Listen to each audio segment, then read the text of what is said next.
Le deuxième type de dépendance, la dépendance alimentaire. Donc quand on parle de la dépendance alimentaire, on parle d'une chose qui est capitale pour les pays. Donc l'alimentation, c'est un élément fondamental. Donc la plupart des pays en voie de développement ont hérité de la période coloniale une structure agricole dominée par l'agriculture d'exportation. C'est-à-dire quoi? C'est-à-dire que les colonisateurs, lorsqu'ils ont débarqué dans les pays en voie de développement, bien sûr, ils vont produire les produits dont le pays colonisateur a besoin. Si on prend le cas du Maroc, donc la France avait besoin d'un certain nombre de produits agricoles, et donc il les a produits au niveau du Maroc. Donc les colons, les mousta'mirin, ils ont développé une agriculture d'exportation. إذا كل ما له علاقة بالليمون في المغرب، مطيشة وما إلى ذلك، قطاع البواكر وقطاع الحوامض، البداية تاع التطوير ديالو هو المرحلة الاستعمارية لسبب واحد هو l'alimentation de la métropole française.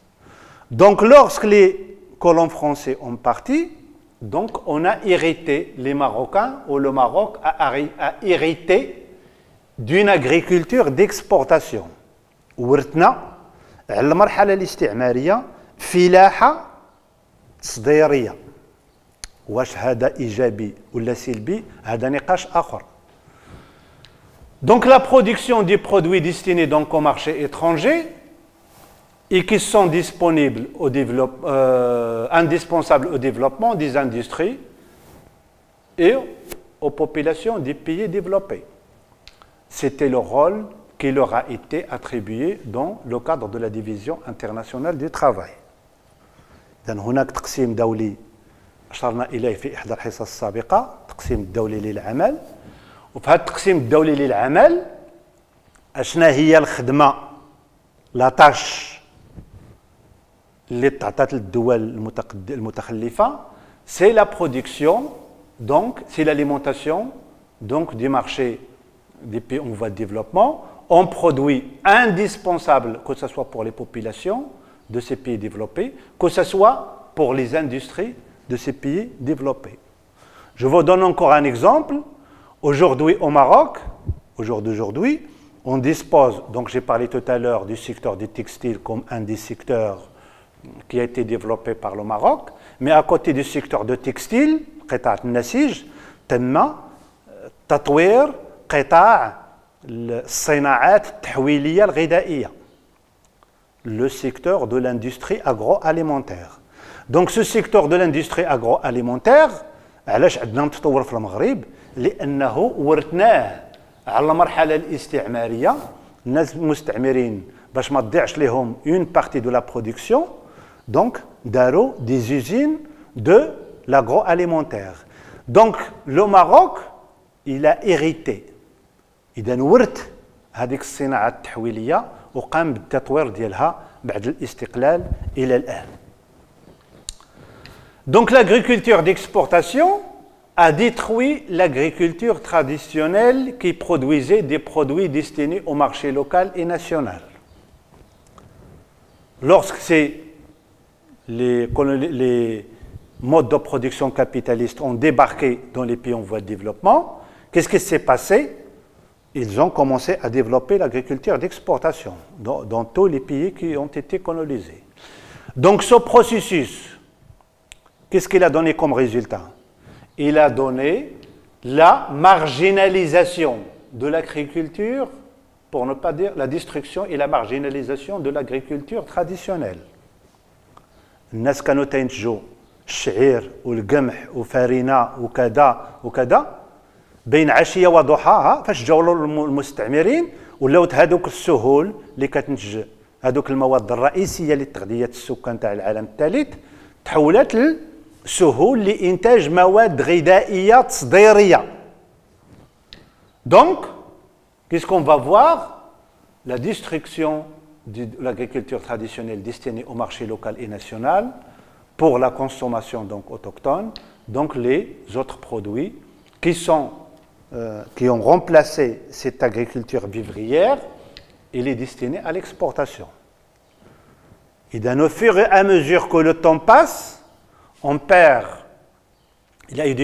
on perd déjà des plaines qui sont importantes dans la production donc, des produits de première nécessité, les céréales, en faveur de la production des fruits et légumes d'exportation.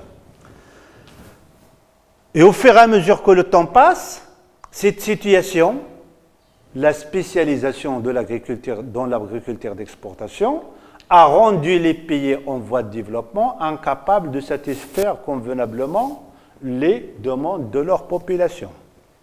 اللي ما بغيناش كننتجوا الحبوب اللي كتعتبر المواد الأساسية النمط الغذائي تاع البلدان المتخلفة، أصبحت هذه البلدان عاجزة عن سد الحاجيات السكان ديالها من هذه المواد الأساسية. إذا هنا تنفتحوا الأبواب أمام ماذا؟ أمام التبعية للخارج فيما يتعلق بالمواد الضرورية. Résultat, une importante dépendance des PED des denrées alimentaires stratégiques importées des pays capitalistes. On est dans le plein dépendance. Donc automatiquement, au fur et à mesure que la population augmente, et au fur et à mesure que ceux qui continuent de produire les produits d'exportation, on aboutit à un moment donné à quoi? À de plus en plus de dépendance.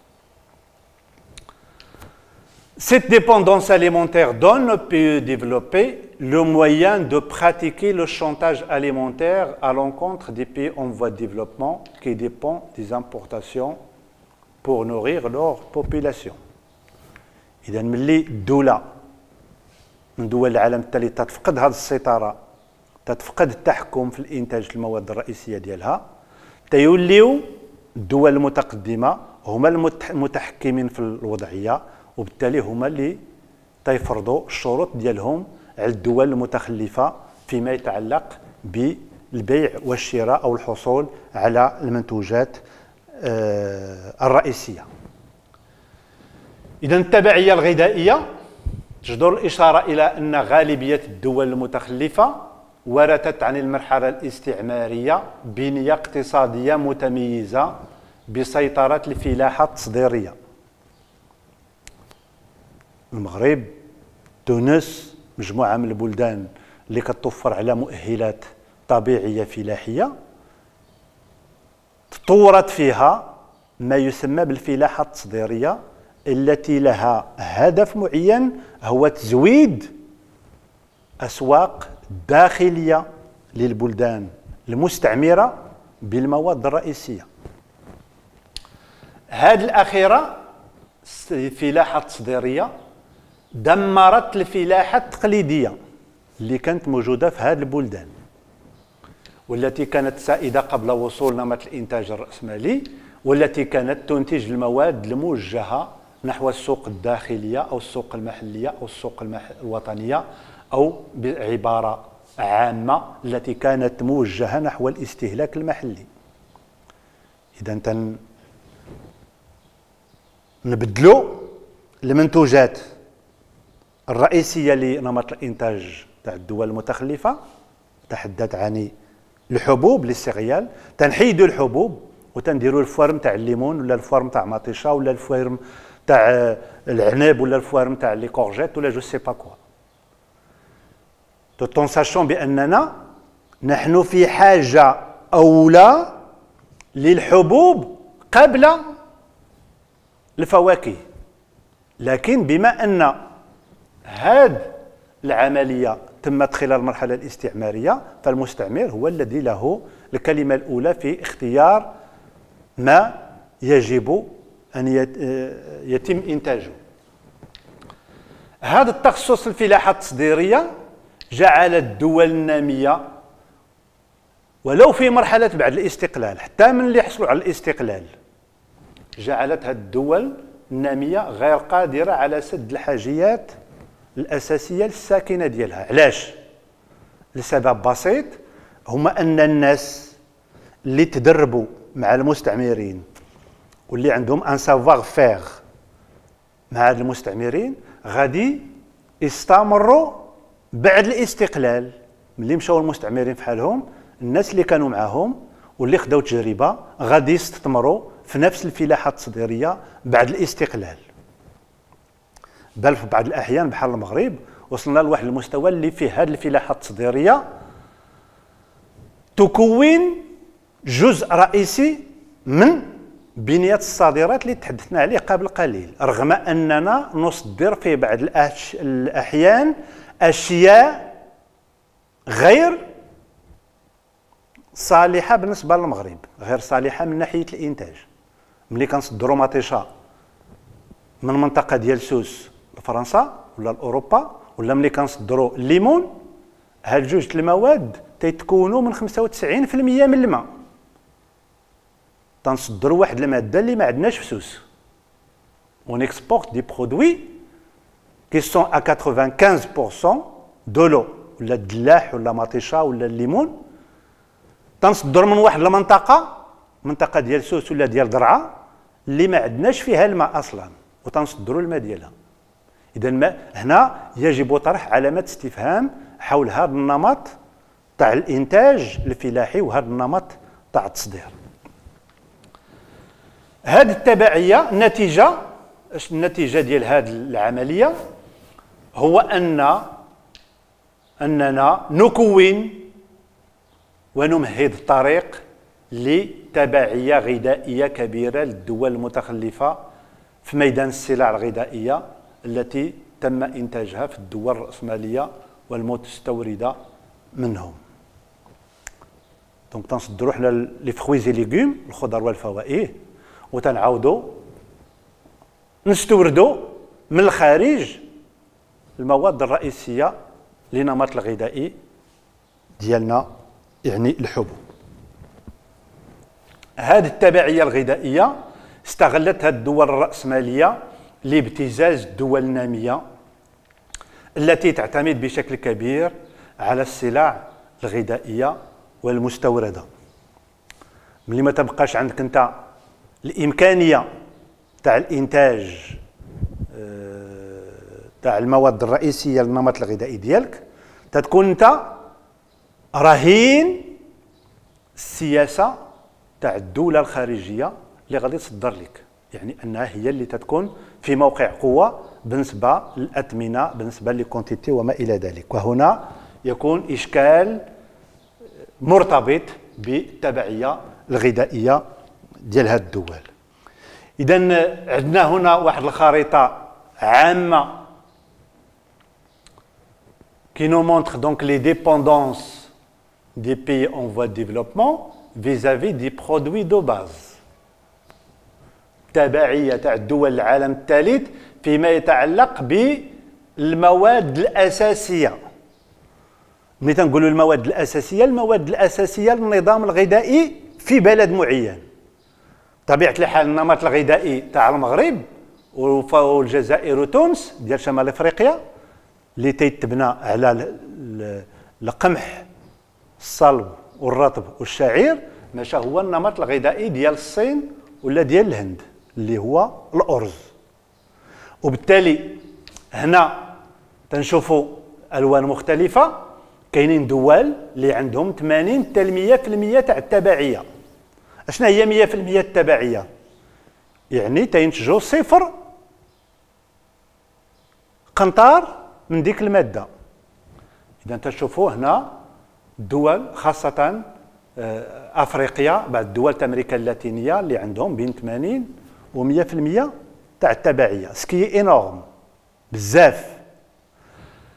ثم 60 حتى 80 دائما هذا الشيء كاين في الدول الافريقيه وامريكا اللاتينيه، بعض الدول ديال الباسيفيك وتاع اسيا. ثم بين 40 و 60%، ثم بين 20 و 40%. لان هنا تنشوفوا مثلا الصين، الهند كذلك. ثم تنشوفوا إذا المغرب هنا باش نعطيو النموذج المغرب هنا بين 20 و 40%. عندنا تبعية ولكنها محدودة بين 20 و 40%. عاد تيجيو اللي عندهم بين 0 و 20 الأقل تبعية. إذا هنا تنشوفوا دونك الأصفار الفاتح على المستوى الدولي. إذا هنا ملي تنقولوا لي بي دو سود دول الجنوب هوب تنشوفوا بأن الدول المتخلفة هي التي تعاني الأكثر من التبعية. Donc voilà, on s'arrête sur cette séquence et à la séquence prochaine.